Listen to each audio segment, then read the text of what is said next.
Hello बच्चों, क्या हाल चाल? सब बढ़िया होना भी चाहिए।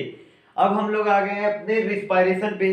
तो रिस्पायरेशन अब हम पढ़ा भी चुके थे आप लोगों को पीछे, और ब्रीथिंग में अंतर भी बताए थे, और रिस्पायरेशन की हम आपको तीनों बता दिए थे। Lake of oxygen, absence of oxygen, presence of oxygen, ये तीनों मैंने आपको बताया था। अब जिसमें से एनर्जी सबसे ज्यादा रिलीज हो रही थी वो आपके थे एरोबिक रिस्पायरेशन, जो प्रेजेंस ऑफ ऑक्सीजन से उसमें 38 एटीपी आ रहा था। अब बात आती है कि सर ये एटीपी की जरूरत कहाँ पड़ती है। एटीपी हम तो जानते हैं भाई, कोई पूछ ले एडेनोसिन ट्राइफॉस्फेट, ये भक्त यही तो नहीं होता है बात। ये फुल फॉर्म बोल दिए तो क्या हो गया? नहीं, उसका पूरा मतलब जानो। एटीपी एक एनर्जी होती है जो हमको स्टोर करना रहता है किसी भी काम के लिए। कोई भी काम पड़ता है तो हमें एनर्जी की रिक्वायरमेंट होती है, तो स्टोर हो जाता है एटीपी। पहले नंबर, आपके एनसीईआरटी बुक में ऐसे होगा मोर टू नो, उसी में देखना। उसमें जो पहले होता है एडीपी, ये डाइफॉस्फेट होता है। तो जब एडीपी में प्लस पी फॉस्फेट जुड़ता है, एनर्जी जब इसके साथ लगती है वही एनर्जी, तो जब एनर्जी उसमें आती है तो फिर उसमें एडीपी से आपका एडीपी माइनस हो जाता है पी से, और बन जाते हैं एटीपी। और ये इसको पी को कहते हैं फॉस्फेट कहते हैं, ठीक है। अब यही एटीपी ना आपकी कोई भी एनर्जी में काम आता है, मतलब कोई भी काम कर रहे हो रिक्वायरमेंट में आपको काम आएगा। भाग रहे हैं, कुछ भी कर रहे हैं, बोल रहे हैं, सब आपकी एनर्जी में रिक्वायर होता है, लेकिन ये स्टोर होके रखता है। ये एटीपी का काम रहता है, ठीक है। अब ये तो हम लोग ने पढ़ लिया कि एनिमल में कैसे होते थे। अब मैं जो बोलूंगा वो सुनो। प्लांट में, तो प्लांट में जो हम बोलने जा रहे थे रिस्पायरेशन कैसे होता है, प्लांट में आप देख सकते हो स्टोमेटा से हम लोग कर लेते हैं, स्टेम से भी कर सकते हैं, और जो ओल्ड प्लांट होते हैं ओल्ड स्टेम से, मतलब लेंटिकल्स। ऐसे एमसीक्यू में पूछता है कि ओल्ड स्टेम से, तो उसमें लेंटिकल्स आप कह देना, ऐसे ऑप्शन आएगा लेंटिकल्स। और रूट से भी हम लोग कर सकते हैं, ये तो पता है। अब प्लांट भी खत्म हो गया रिस्पायरेशन से, लेकिन प्लांट में डिफ्यूजन के प्रोसेस से होता है। और एनिमल में अब बात करूं मैं, जो एक्वेटिक एनिमल होते हैं, वो एक्वेटिक एनिमल का जो, वो तो पानी में रहते हैं ना, तो पानी में ऑक्सीजन बहुत कम डिजॉल्व रहता है। एस हम लोग जो बाहर हैं, बाहर का जो ऑक्सीजन है वो पानी के ऑक्सीजन से बहुत अंतर है। बाहर तो हम आराम से ले पा रहे हैं ना, लेकिन जो यहाँ तो ऑक्सीजन ज्यादा है, लेकिन जो पानी के अंदर उसमें कम डिजॉल्व है, तो उनको ज्यादा तेज ब्रीथिंग करनी होगी, मतलब ज्यादा रिस्पायरेशन की उनकी जो रेट होगी वो और तेज होती जाएगी। तो सबसे ज्यादा फास्टर कौन ले रहा है ब्रीथिंग रेट? उन्हीं का ना, हमसे तो कम ही ले रहा है, तो इसीलिए उनका ब्रीथिंग रेट सबसे ज्यादा तेज रहता है, ठीक है। अब उसमें क्योंकि कम डिजॉल्व रहते हैं ऑक्सीजन, आपको पता ही है। अब मैं बात करूं टेरेस्ट्रियल एनिमल की, जैसे हम लोग हैं, तो हम लोगों का अलग एक रिस्पायरेटरी सरफेस बनाया जाता है। मतलब हम लोगों के अंदर ही रिस्पायरेशन की पूरी पार्ट हमारे अंदर रहती है, जिसको प्रोटेक्ट करता है हमारा रिब केज। और फिर इसकी एक पूरी प्रोसेस है, उसको भी मैं बताने जा रहा हूँ। सबसे पहले ये जो मेरा नोस्ट्रिल्स है, ये नोस्ट्रिल्स से पहले एयर आता है, फिर अंदर नोस्ट्रिल के आपके नसल पैसेज होंगे, ठीक है। उन नोस्ट्रिल के अंदर नसल पैसेज जो हेयर लाइक स्ट्रक्चर होंगे ना, वो आपको एयर को प्यूरिफाई काम करने में मदद करता है, मतलब जेम्स को बाहर कर देते, एयर प्यूरिफाई होकर अंदर चला जाता है। और फिर अंदर जो जाता है ना, वो म्यूकस से पूरी लाइनिंग रहती है अंदर पैसेज की, तो म्यूकस से हेल्प भी करता है, और एकदम थिक लाइनिंग रहती है। तो फिर धीरे धीरे जब वो हमारे थ्रोट पे आता है, फिर वहां से हमारे लिरिंग्स पे, फिर जब वो होता है ट्रैकिया पे पहुंच जाता है। मतलब ट्रैकिया जो विंड पाइप होता है, यहाँ पे दो पाइप होता है, एक फुट पाइप एक विंड पाइप। तो विंड पाइप में आता है ट्रैकिया के उससे। तो ये जो ट्रैकिया होता है ना, वो रिंग ऑफ कार्टिलेज से बना होता है। अब आप लोग सोच रहे होगे ये ट्रैकिया रिंग ऑफ कार्टिलेज से बना, क्यों बना है? मसल से भी तो बन सकता था भाई, बन सकता था, लेकिन अब कभी एयर लेयर कोलैप्स हो गया तो आपकी जान नहीं जा सकती, जा सकती है 100%, इसीलिए इसको रिंग ऑफ कार्टिलेज से बनाया जाता है एकदम, कि कोलैप्स ना हो पाए, ठीक है।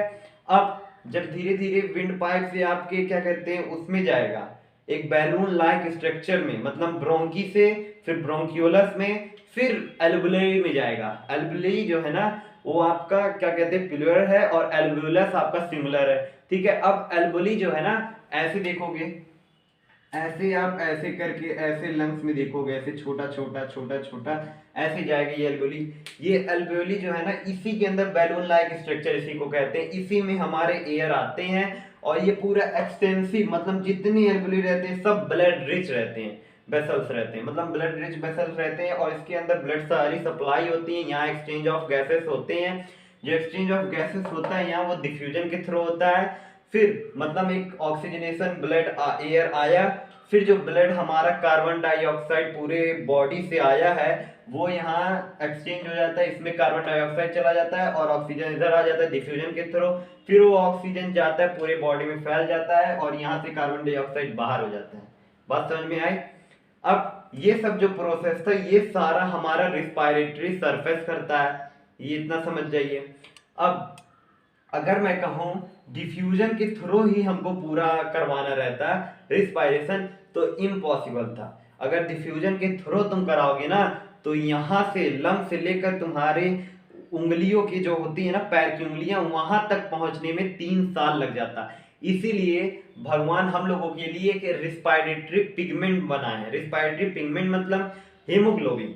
हीमोग्लोबिन जो होता है ना वो ऑक्सीजन से एकदम भरा रहता है, ब्लड रहता है तो ऑक्सीजन से एकदम भरा रहता है, तो ऑक्सीजन की एफिनिटी उसमें ज्यादा हाई रहती है, तो वो ऑक्सीजन को पास करने में बहुत जल्दी मदद करता है पूरे बॉडी तक। ठीक है, अब समझ में आया? और कार्बन डाइऑक्साइड जितना डिजॉल्व हो जाता है वाटर में जल्दी उतना ऑक्सीजन नहीं होता है। ठीक है, तो इसीलिए ऑक्सीजन को सप्लाई करते हैं हमारे हीमोग्लोबिन भैया। तो हीमोग्लोबिन भी एक अच्छा रोल अपनाते हैं ऑक्सीजन को पूरी बॉडी तक पहुंचाने में। ठीक है, अब ये जो एल्वियोली है ना, इसको जब तुम काटोगे, मतलब ऐसे फॉर एग्जांपल काटोगे ना, तो ये एल्वियोली को जब पूरा ऐसे बिछा दोगे ना तो 80 मीटर स्क्वायर जाके लंबा फैलेगा। समझ रहे हो ना, 80 मीटर स्क्वायर इतना लंबा फैलेगा। ठीक है, अब आपका रिस्पायरेशन भी पूरा खत्म हुआ। आई होप आप लोगों को पूरा समझ में आया होगा। अब मैं आता हूं तीसरे टॉपिक पे, ट्रांसपोर्टेशन। भाई नाम से ही सुन रहा होगा, ट्रांसपोर्ट मतलब एक जगह से दूसरे जगह जाना। अब वो चाहे ऑर्गेनिक कंपाउंड को लेके आए चाहे वो इनऑर्गेनिक कंपाउंड को लेके आए। ठीक है, बात समझ में आई? अब ट्रांसपोर्ट में सबसे पहले मैं आपका ह्यूमन बीइंग से चलूंगा, फिर मैं प्लांट में आऊंगा। ठीक है, ट्रांसपोर्टेशन इन ह्यूमन बीइंग जो है ना वो ब्लड के सहारे होता है। अब आप जानते होंगे ब्लड एक फ्लूइड का ये कनेक्टिव टिश्यू है। नाइन्थ में बहुत सारे टिश्यू आप लोग ने पढ़े होंगे, तो एक है फ्लूइड कनेक्टिव टिश्यू ब्लड। अब ब्लड के अंदर आपका प्लाज्मा भी रहता है। ठीक है, लेकिन प्लाज्मा में सेल सस्पेंड रहते हैं, मतलब सेल नहीं रहते, ये तो बात समझ में आ गई। अब प्लाज्मा भी आपका ट्रांसपोर्ट करता है, जैसे कार्बन डाइऑक्साइड, फूड और भी कुछ मटेरियल को वो पास करता है, मतलब ट्रांसपोर्ट करता है। ठीक है, लेकिन ऑक्सीजन को जो है आपका रेड ब्लड कार्बोक्सिलेज मदद करता है, मतलब आरबीसी, ये ऑक्सीजन को भेजता है। यही आरबीसी को हम लोग कहते हैं एरिथ्रोसाइट। ठीक है, एरिथ्रोसाइट भी कहते हैं। ठीक है, अब ये ऑक्सीजन को पास करने में मदद करता है, और कुछ सॉल्ट भी होते हैं उनको भी ये पास करते हैं आरबीसी। ठीक है, बात समझ में आई? अब मैं बढ़ूं आगे कि ये सब जो बॉडी में हमारे पहुंच रहा है तो ये किसी से मतलब पंप हो गई तो जा रहा होगा, मतलब अगर मैं किसी को पंप करूं तो और वो जल्दी से पहुंच रहा है, नहीं तो अगर पंप नहीं करूंगा तो वो आगे नहीं बढ़ेगा ना। तो मतलब कुछ पंप फोर्स लग रहा है, तो ये सब जो पंप हो रहे हैं किसी भी चीज से, तो पंप कौन करता है? पंप इंजन कौन है? हार्ट ही तो है। तो ये हार्ट ही हम लोगों का ट्रांसपोर्ट कर रहा है, ब्लड हो गया, कार्बन डाइऑक्साइड, सब हार्ट ही तो पंप कर करके भेज रहा है सबको।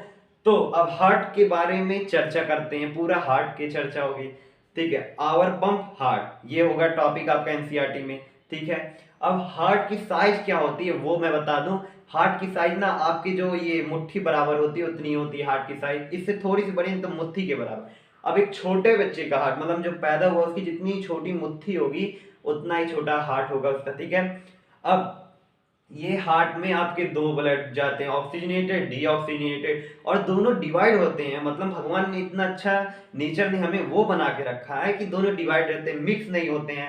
अब ठीक है, मिक्स क्यों नहीं होते? क्योंकि डिवाइडिंग वॉल होती है, सेप्टम होते हैं, सेप्टम। अभी जब फिगर आप देखिए होगे एनसीईआरटी के हार्ट में, वहां पे सेप्टम होता है, वो डिवाइड करके रखता है। ठीक है, तो ये सेप्टम हमें बहुत अच्छा मदद करता है, जो दोनों डिवाइड रहते हैं। ठीक है, अब ऑक्सीजनेटेड जो ब्लड होता है, अब मैं पूरा साइकिल आपको बताने जा रहा हूं। ठीक है, अब सबसे पहले नंबर, ऑक्सीजनेटेड ब्लड आपका लंग से आता है, आपको पता है कि वहां से एल्वियोली में चेंज होता है, फिर वो लंग से, मतलब ये जो ब्लड होता है वो कार्बन डाइऑक्साइड लेके आता है, ये कार्बन डाइऑक्साइड बाहर छोड़ देता है, जो ऑक्सीजन लेके आता है वो ब्लड में चला जाता है डिफ्यूजन की तरफ। यही ब्लड का जो ऑक्सीजनेटेड है वो जाता है, देखो अब मैं बताऊं, समझ लो एक ऐसे में हार्ट है, ये समझ लो ये चैम्बर है, 4 चैम्बर होते हैं, ये लेफ्ट ऑरिकल, ये लेफ्ट वेंट्रिकल, ये राइट ऑरिकल और ये राइट वेंट्रिकल। ठीक है, समझ में आया। अब यही ब्लड ना लेफ्ट साइड में जाते हैं ऑरिकल में। समझ में आ रहा है, क्योंकि ये लेफ्ट साइड का जितना भी पार्ट रहता है ना सब ऑक्सीनेटेड ब्लड रहते हैं और राइट साइड में डीऑक्सीनेटेड ब्लड। अब लेफ्ट साइड में सबसे पहले ऑक्सीनेटेड ब्लड जाता है ऑरिकल में। ठीक है, ऑरिकल में गया। अब ऑरिकल में जैसे जाता है तो फिर ऑरिकल रिलैक्स होता है, मतलब ऑरिकल पहले रिलैक्स हो जाएगा। भाई जब किसी चीज को रिलैक्स कर रहे हो तब तो ऊपर से गिरेगी, फिर यही ऑरिकल एक बार में टाइट हो जाता है, मतलब कंट्रैक्ट हो जाता है। कंट्रैक्ट हो जाएगा मतलब नीचे वाले घुसेगा नहीं, मतलब खुलेगा तो वो नीचे चला जाएगा ब्लड। ठीक है, वेंट्रिकल में चला जाएगा। तो अब जैसे ही कंट्रैक्ट हुआ ऊपर वाला तो नीचे वाला खुला और वो नीचे चला गया। फिर अब ये भी मतलब इसके बाद ये भी रिलैक्स होगा कि भाई आ जाओ आ जाओ आ जाओ। फिर वेंट्रिकल भी एक बार में कंट्रैक्ट होगा और फिर ये पूरे बॉडी में जैसे वेंट्रिकल कंट्रैक्ट हुआ और ये पूरा ऑक्सीनेटेड ब्लड चला गया आपके पूरे रेस्ट ऑफ बॉडी में, सारे ऑर्गन में। ठीक है, अब मैं बताऊं तो ऑक्सीनेटेड पूरा फैल गया। अब डीऑक्सीनेटेड ब्लड कहां से आ रहा है भाई, जहां भी देख रहे हो। अब जैसे ऑक्सीजन पहुंच गया सबके पास, अब सब में ब्लड में जो हमारा कार्बोहाइड्रेट है, जो मैंने इक्वेशन बताया था, ऑक्सीजन पहुंचा, कार्बोहाइड्रेट अब ब्रेक डाउन होगा, एनर्जी चाहिए, तो एनर्जी चाहने के लिए कार्बन डाइऑक्साइड रिलीज हो रहा है ना। तब वही कार्बन डाइऑक्साइड जहां प्रोसेस चल रहा था रिस्पायरेशन का, वो कार्बन डाइऑक्साइड ये जो भी वेस्ट मटेरियल है कार्बन डाइऑक्साइड में डीऑक्सीनेटेड ब्लड में, तो वो आएंगे हमारे। देखो दो बेनकाबा होते हैं, नीचे से भी आएंगे हमारे, ऊपर से भी आएंगे डीऑक्सीनेटेड ब्लड। तो ऊपर वाले को अपर बेनकाबा कहते हैं जो लेके आता है डीऑक्सीनेटेड ब्लड को, और नीचे से जो लेके आता है उसको हम लोग कहते हैं लोअर बेनकाबा। ठीक है, अब तो लोअर बेनकाबा अपर बेनकाबा दोनों आके मिलते हैं राइट आरिकल में। ठीक है, अब ये राइट आर्टिकल में आए तो राइट आर्टिकल जैसे सेम उसमें भी था उसमें भी होगा। राइट आर्टिकल भी पहले रिलैक्स होगा, बाबू रिलैक्स हो जाएगा एकदम अच्छे से, आओ आओ अब्बा देख रहा हूँ, रिलैक्स हो गया। फिर एक के बाद में टाइट हो जाएगा, फिर टाइट हो जाएगा और फिर नीचे वाला खुलेगा और ये वेंट्रिकल में चला जाएगा। फिर ये वेंट्रिकल भी कहेगा चला ये बबुआ रिलैक्स हो रिलैक्स हो रिलैक्स हो, फिर ये भी रिलैक्स होगा, फिर ये भी कहेगा चलो कंट्रैक्ट हो जा, एक के बाद में कंट्रैक्ट हो जाएंगे कुल। फिर उसके बाद से जो ब्लड होगा वो आपका डीऑक्सीनेटेड ब्लड कहाँ जाएगा, आपके किधर जाएगा, लंग्स में चला जाएगा। वही लंग्स जब जाएगा कार्बन डाइऑक्साइड पूरा डीऑक्सीनेटेड ब्लड, फिर ये डीऑक्सीनेटेड ब्लड चला जाएगा एल्वेओली में और बाहर निकल जाएगा, और फिर एल्वेओली से फिर से वो हमारा इसमें ब्लड में आएगा क्या, ऑक्सीनेटेड ब्लड। फिर यही ऑक्सीनेटेड ब्लड चला जाएगा लाइव लेफ्ट ऑरिकल में। फिर यही चैन चलती रहेंगी, चैन चलती रहेंगी, और ये चैन जो चल रही है, अब मैं बताऊं ये पूरे साइकिल में आपका मतलब दो बार ब्लड का, दो बार आपका क्या कहते हैं ट्वाइस टाइम जो ब्लड हो रहा है वो जा रहा आ रहा है, लेकिन इन वन साइकिल, तो उसी को हम लोग कहते हैं डबल सर्कुलेशन। ठीक है, उसी को हम लोग कहते हैं डबल सर्कुलेशन। अब बात समझे, अब इसी को कहते हैं बहुत लोग सिस्टमेटिक सर्कुलेशन और पल्मोनरी सर्कुलेशन, दोनों मिला के तब जाके डबल सर्कुलेशन होते हैं। ठीक है भाई, समझता हूं मैं भी ये भी, लेकिन twice blood in one cycle is known as double circulation. ठीक है, अब मैं बोलूं ये जो लेफ्ट आपका क्या कहते हैं वेंट्रिकल होता है ना, ये वेंट्रिकल थोड़ा सा थिक होता है क्योंकि मोटा होता है नीचे वाला हिस्सा, क्योंकि भाई ब्लड है तो सबको भेजना ही रहता है, तो ये नीचे वाला हिस्सा थोड़ा सा थिक होता है। और वाल्व प्रेजेंट होते हैं इंश्योर करने के लिए कि जो आप कंट्रैक्ट और रिलैक्स कर रहे हो वो ब्लड बैकवर्ड न जाए, पीछे मत जाए, आगे ही बढ़े। ठीक है, तो वो वाल्व से डिपेंड करता है। अब देखो साइकिल में वाल्व लगा रहता है ना कि पीछे मत जाए हवा, तो उसको वाल्व रोकता है, वैसे ही ये भी रेजिस्ट करता है कि ब्लड भाई पीछे मत जाना, आगे चलते रहो, इसीलिए वाल्व इंश्योर रहता है। अब मैं बताऊं, ये तो हमारा हो गया आवर पंप द हार्ट। अब मैं बात करूं लंग्स में जो हमारा ऑक्सीनेटेड ब्लड जाता है उसकी बात। भाई देखो ऑक्सीनेटेड ब्लड जो है वो हमें जरूरत होता है, अगर मैं कहूँ किसी और भी एनिमल्स की, जैसे बर्ड्स हो गए, ये सबको ऑक्सीजन की जो जरूरत होती है वो किस लिए होती है, उनको एनर्जी चाहिए। एनर्जी किस लिए, उड़ने के लिए और भी चीज करने के लिए। लेकिन हम कहें हमारे लिए ऐसा नहीं होता है, हमारे लिए ऐसा नहीं होता है, क्योंकि हमें एनर्जी तो ऐसा नहीं है, हमारा जो इन्वायरमेंट में टेम्परेचर होगा उसी हिसाब से हमारा बॉडी टेम्परेचर होगा, लेकिन वो अपना दूसरा चीज के लिए यूज करते हैं बर्ड्स, लेकिन हम अपने इन्वायरमेंट टेम्परेचर के हिसाब से डिपेंड करते हैं, तो एनर्जी हम उसके लिए नहीं यूज कर रहे हैं। ठीक है, हमारा अलग एनर्जी यूज करने का होता है किसी भी चीज के लिए, जैसे बोलना जाना ये सब के लिए हम यूज करते हैं। अब मैं बात करूं, जैसे देखूं हमारे पास तो 4 चैम्बर थे, भगवान ने अच्छे से बना के रखा, ऑक्सीजनेटेड डीऑक्सीजनेटेड अलग है। लेकिन अब मैं बात करूं आपके उसमें मैमल्स और रेप्टाइल्स में, तो उनके पास आपका जो रहता है वो 3 चैम्बर ऑफ हार्ट रहते हैं। ठीक है, मैमल्स और रेप्टाइल्स में तो वहां भी थोड़ा सा टॉलरेट हो जाता है, मिक्सिंग हो जाता है, और लेकिन उतना ज्यादा नहीं होता, लेकिन होता है। ठीक है, तो वहाँ उतना वो एनर्जी थोड़ी कम मिल जाती है जब टॉलरेट हो जाता है। तो मैं बात करूँ फिश की, फिश में आपके 2 चैम्बर ऑफ हार्ट होते हैं, तो वहां तो एकदम 100% मिक्स हो जाता है पूरा। तो एक टाइम में आपका ब्लड आता है, उससे ऑक्सीजनेटेड लेके पूरे बॉडी को भेज के फिर एक टाइम में आपका फिर से वो कार्बन डाइऑक्साइड निकाल देता है, किसके डिफ्यूजन के थ्रू, पानी से ही लेता है ऑक्सीजनेशन, फिर वो निकाल देता है कार्बन डाइऑक्साइड बाहर। तो यही आपके उसमें 2 चैम्बर थे, वहां टॉलरेट बहुत आसान से हो जा रहा था। तो अब बोलो, अब वो मैं बात करूं फिश की, तो फिश में एक ही टाइम में पूरा ब्लड सर्कुलेशन एक ही ये साइकिल में हो रहा है, तो वहां क्या होगा, सिर्फ वहां फर्स्ट सर्कुलेशन होगा, डबल सर्कुलेशन नहीं होगा। और डबल सर्कुलेशन हमारे ह्यूमन बीइंग में होता है। और मैं बात करूं जो मैमल और रेप्टाइल की, मैंने बोला था 3 चैम्बर ऑफ हार्ट होते हैं, लेकिन वहां आप क्रोकोडाइल में देखोगे ना, क्रोकोडाइल में आपके 4 चैम्बर ऑफ हार्ट हो जाते हैं। ठीक है, ये कुछ एक्सेप्शन हो जाते हैं। अब बात करूं, एक टर्म आता है more to know blood pressure का। ब्लड प्रेशर, ब्लड प्रेशर होता क्या है, देख जानते हैं, जो ब्लड हमारे लेफ्ट ऑरिकल से मतलब आती हैं, लेफ्ट ऑरिकल से जो ऑक्सीजनेटेड ब्लड आती है ना, तो वहां पे जो होता है और मतलब आर्थरीज की, जो आर्थरीज और वेन की भी मैं वॉल बताऊंगा आपको, जो ब्लड एक्सर्ट करते हैं फोर्स, मतलब ब्लड एक्सर्ट करेंगे फोर्स अगेंस्ट द वॉल, उसी को हम लोग ब्लड प्रेशर कर रहे हैं। भाई अब मैं धकेल रहा हूँ किसी भी वॉल को एकदम, भाई मुझे निकलना है, तो फिर वो ब्लड प्रेशर, मतलब मैं कहूँ तो फिर मेरे लिए वो प्रेशर रहेगा। ठीक है, वहां पे एक ब्लड पूरे वॉल, मतलब जो वॉल होगी आर्थरीज की, उस पे एक्सर्ट करेगी फोर्स, तो वो इसी को हम लोग कहते हैं ब्लड प्रेशर।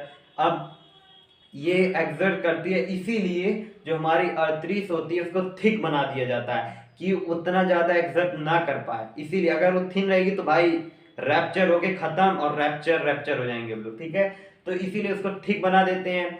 अब बात करें दो टर्म की, सिस्टोलिक और डायस्टोलिक। सिस्टोलिक क्या होता है, सिस्टोलिक एक कंट्रैक्शन होता है, जब आपका हार्ट कंट्रैक्ट होता है ऐसे, तो फिर उसके बाद से जब भाई कंट्रैक्ट हो रहा है ना, तो प्रेशर ज्यादा होगा, तो वहां पे 120 mm ऑफ Hg हो जाता है, ऑफ Hg। ठीक है, अब मैं बोलूं डायस्टोलिक, डायस्टोलिक मतलब रिलैक्स, अरे भाई रिलैक्स हो रहा है आराम से, तो वहां हो जाता है 80 mm of Hg, 80 mm of Hg हो जाता है।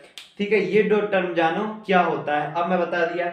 अब बोलूं कि बीपी को, मतलब जैसे होता है ना कि बीपी मेरी बढ़ गई है तो मुझे कैसे नापना, कैसे पता करना, वहां पे स्पाइग्मोमैनोमीटर होता है जिससे हम लोग नापते हैं। वो ऐसे लगाते हैं, फिर देखते हैं इसे दबा दबा के, भैया उछल गया, भाई नीचे हो गया, ये होता है उनका सिस्टम। अब जब हमारा ये बीपी कैसे बढ़ता है और ज्यादा बढ़ जाता है तो क्या होता है, जब आप ज्यादा कुछ सोचते हो या कुछ भी करते हो, तो आपका जो ब्लड होता है वो ज्यादा एक्सर्ट करता है फोर्स अगेंस्ट वॉल को, तब वहां हाइपर टेंशन होता है। ठीक है, नाम से सुनाई दे रहा है टेंशन, तो हाइपर टेंशन होता है। फिर वहां पे कभी कभी ज्यादा हो जाता है ना, तो वहां की वॉल जो होती है फट जाती है, और ब्लीडिंग होगा, इंटरनल ब्लीडिंग, जो आपके लिए बहुत दिक्कत होगा। ठीक है, लेकिन एक चीज है, अगर बीपी जब हाई हो जाती है ना, तो उसको लाने के लिए लो तो हम लोग कर लेते हैं, लेकिन जब वो बहुत ज्यादा लो हो जाती है तो दिक्कत हो जाता है उसको नॉर्मल लाने के लिए। ठीक है, अब मैं बात करूं जो हमारा ब्लड से ट्रांसपोर्टेशन हो रहा है वो कितने टाइप में होता है। अब कुछ वेसल्स भी जरूरत होती है, वेसल्स मतलब आर्टरीज, वेन्स, कैपिलरीज, ये सब होती हैं। तो मैं आर्टरीज, वेन्स, कैपिलरीज के बारे में बताऊं, तो आर्टरीज, वेन्स, कैपिलरीज क्या होती हैं, देख लो। ये पहले मैं इतना बता दे रहा हूँ, फिर उसके बाद से मैं वीडियो रोकने भी जा रहा हूँ क्योंकि लंबा हो जाएगा। तो आर्टरीज आपकी वो होती हैं जो ऑक्सीजनेटेड ब्लड को ले जाती हैं। वो कैसी होती हैं, थिक होती हैं, इलास्टिक होती हैं, क्योंकि भाई उनको ब्लड ऑक्सीजनेशन ले जाना है, हार्ट से ही तो ले जा रही हैं, क्या कहूँ किसी सिस्टम से लेके आ रही, किसी ऑर्गन से, हार्ट से ले जा रही, तो हार्ट जब ज्यादा पंप करेगा तो क्या नाम है, फोर्स एक्सर्ट होगा ना, तो इसीलिए वहां की थिक और इलास्टिक होती हैं।